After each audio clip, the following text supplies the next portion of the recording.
जहरआलूद धुआं और गर्दो गुबार, बागों के शहर में स्मोक का राज। 523 एयर क्वालिटी इंडेक्स के साथ लाहौर दुनिया का आलूदा तरीन शहर करार। दिल्ली का 269 एयर क्वालिटी इंडेक्स के साथ दूसरा नंबर। आज से लाहौर में स्कूलों के औकात तब्दील। तदरीसी अमल सुबह 8:45 पर शुरू होगा। औकातकार का इतलाक 31 जनवरी तक होगा। स्मोक से निजात के लिए मसनूई बारिश बरसाने की तैयारी। तिबी माहिरीन का शहरियों को मास्क इस्तेमाल करने का मशवरा।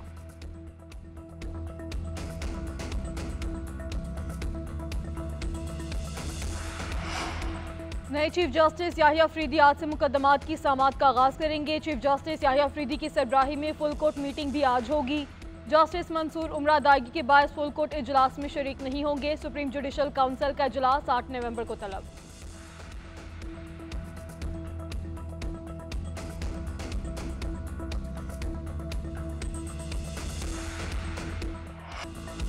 वज़ीर-ए-आज़म और बिलावल का 27वीं आईनी तरमीम लाने पर इत्तफाक। दोनों रहनुमाओं के दरमियान अहम मुलाकात। नून लीग और पीपल्स पार्टी के कानूनी माहिरीन आज सर जोड़ के बैठेंगे। बिलावल भुट्टो नून लीग के सदर मियां नवाज शरीफ से भी राब्ता करेंगे। आईनी इक़दामात के लिए मौलाना फजल रहमान को पेशगी ऑन बोर्ड लेने का भी फैसला।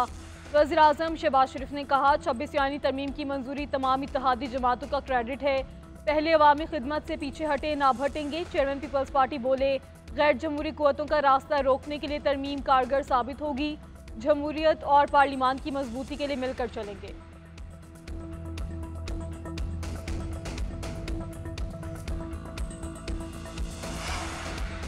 तहरीक इंसाफ हुकूमत मुखालिफ नई तहरीक के लिए तैयार। मुल्क भर में जुलूसों का ऐलान कर दिया। सियासी कमेटी ने भी मंजूरी दे दी। 1 नवंबर को पेशावर, 8 नवंबर को कोयटा में मैदान सजेगा और फिर कराची में जलसे होंगे। सियासी कमेटी का चीफ इलेक्शन कमिश्नर के खिलाफ रेफरेंस की पैरवी करने का फैसला। सुप्रीम कोर्ट हाई कोर्ट्स में केसेस की पैरवी के लिए हिकमत अमली की मंजूरी। उधर पीटीआई कराची में 26वीं आईनी तरमीम के खिलाफ सड़कों पर निकल आई। प्रेस क्लब के बाहर एहतजाज। तरमीम नामंजूर के नारे, पुलिस का भी एक्शन। साबिक एमपी आलमगीर खान मसूद को हिरासत में ले लिया। कई कारकुनान भी गिरफ्तार, थाने मुंतकिल कर दिया गया।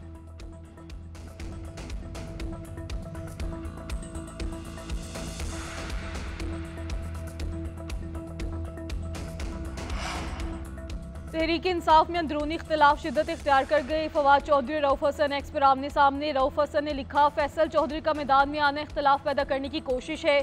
फवाद चौधरी फैसल चौधरी के लिए टाउट ब्रदर्स का लफ्ज इस्तेमाल किया। फवाद चौधरी का भी सख्त जवाब। रऊफ हसन को पार्टी का गद्दार करार दिया। लिखा, रऊफ हसन ने सोशल मीडिया टीम और कारकुनान की मालूमात फराहम की। इनकी मालूमात की बुनियाद पर सैकड़ों कारकुन गिरफ्तार हुए। रऊफ हसन किसी से भी वफादार नहीं। फैसल चौधरी ने लिखा, पीटीआई की लीगल टीम खुद कुछ करती है, ना किसी को कुछ करने देती है। रऊफ हसन ने जवाब दिया, बानी पीटीआई के मुकदमात नामजद बुकला देखेंगे। फवाद चौधरी ने जवाब दिया, फैसल चौधरी ने पीटीआई कारकुनान के 500 से ज्यादा केसेस मुफ्त लड़े। फवाद चौधरी हसन फवाद का भाई। रऊफ हसन 7.5 लाख तनख्वाह लेकर गद्दारी कर रहा है।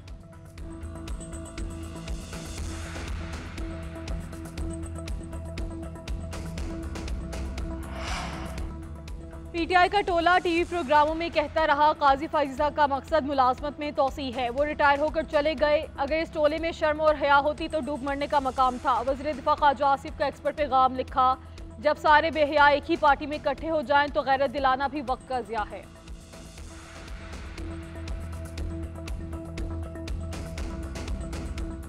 इमरान खान के लिए इसराइली लॉबी संजीदगी के साथ काम कर रही है पूरी दुनिया में। दूसरी तौर पर इस वक्त अमेरिका में भी गोल्ड स्मिथ लॉबी जो है सरगर्म अमल है। और अभी भी रिसेंटली जो एक सिग्नेचर्स कुछ उनके पार्लियामेंटेरियंस ने की हैं, कोई रेजोल्यूशन लेके आना चाह रहे हैं इमरान खान के हक में। तो ये वही इमरान खान साहब थे जो कहते थे कि हम कोई गुलाम नहीं है, और एक साजिश के तहत बकौल उनके उनको हटाया गया।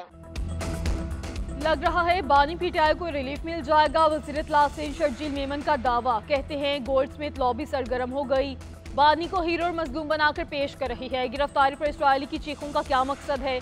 इलेक्शन कमीशन के फैसले में लिखा गया था कि बानी पीटीआई को इसराइल और भारत से फंडिंग हुई। अरशद शरीफ ने भी टीवी पर कहा था, पीटीआई अकाउंट में पैसे भारत और इसराइल ने भेजे। अगर बानी की तकलीफ से इसराइल की चीखें निकलती हैं तो वाज़ेह है कि उनका पैदा करदा फितना है।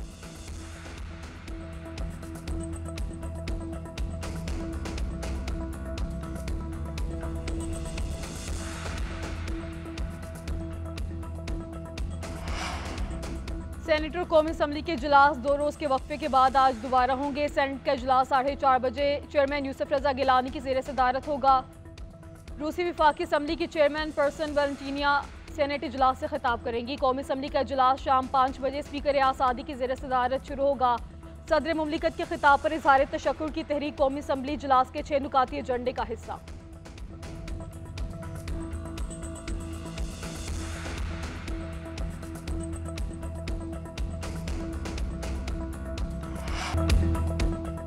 विकेट कीपर बल्लेबाज मोहम्मद रिजवान वनडे और T20 टीम के कप्तान मुकर्रर। सलमान अली आगा नायब कप्तान होंगे। चेयरमैन PCB मोहसिन नकवी का ऐलान। मोहसिन नकवी कहते हैं बाबर आजम ने कोचेज से मशवरे के बाद कप्तानी छोड़ने का फैसला किया। वो अपनी गेम पर ज़्यादा तवज्जो देना चाहते हैं। दौरे ऑस्ट्रेलिया और जिम्बाब्वे के लिए 15 रुकनी कौमी स्क्वाड का ऐलान। मोहम्मद रिजवान, बाबर आजम, अब्दुल्ला शफीक, हारिस रऊफ, कामरान गुलाम और सलमान आगा शामिल। T20 स्क्वाड में उस्मान खान, सुफियान मोइन, साहबजादा फरहान और उमर बिन यूसुफ शामिल। जिम्बाब्वे के खिलाफ सीरीज में बाबर आजम, शाहीन शाह और नसीम शाह को आराम दिया जाएगा।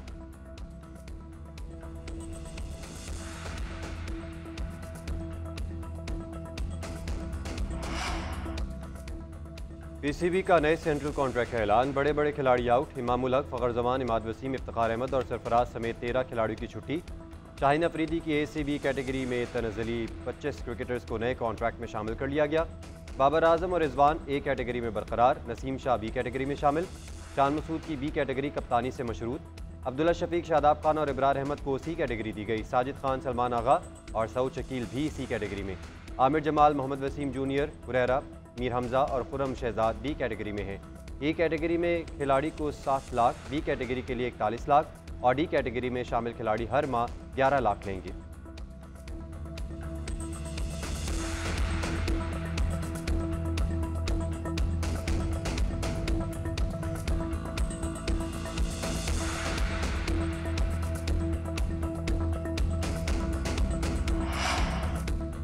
कौमी white ball coach Gary Kristen PCB को ब्लैकमेल करने लगे। गैरी क्रिस्टन की मनमानियां PCB हुकाम के साथ इख्तलाफात का बायस बनी। ज़राए के मुताबिक गैरी क्रिस्टन कौमी सिलेक्शन में सेंट्रल कॉन्ट्रैक्ट्स की कैटेगरीज और स्पोर्ट्स स्टाफ में अपने पसंदीदा अफराद को शामिल करने पर जोर देने लगे। मुआहदे के मुताबिक गैरी क्रिस्टन ने पाकिस्तान में क़याम पर इनकार किया। चैंपियंस कप के दौरान मुकम्मल या उसके बाद अपनी दस्तयाबी को भी मुमकिन ना बनाया। गैरी क्रिस्टन ने मेंटल परफॉर्मेंस के मुआहदे की वजाहत तक ऑस्ट्रेलिया ना जाने की भी धमकी दे दी। PCB का अपने मौक़िफ़ पर कायम रहते हुए क्रिस्टन की धमकियों में ना आने का फैसला।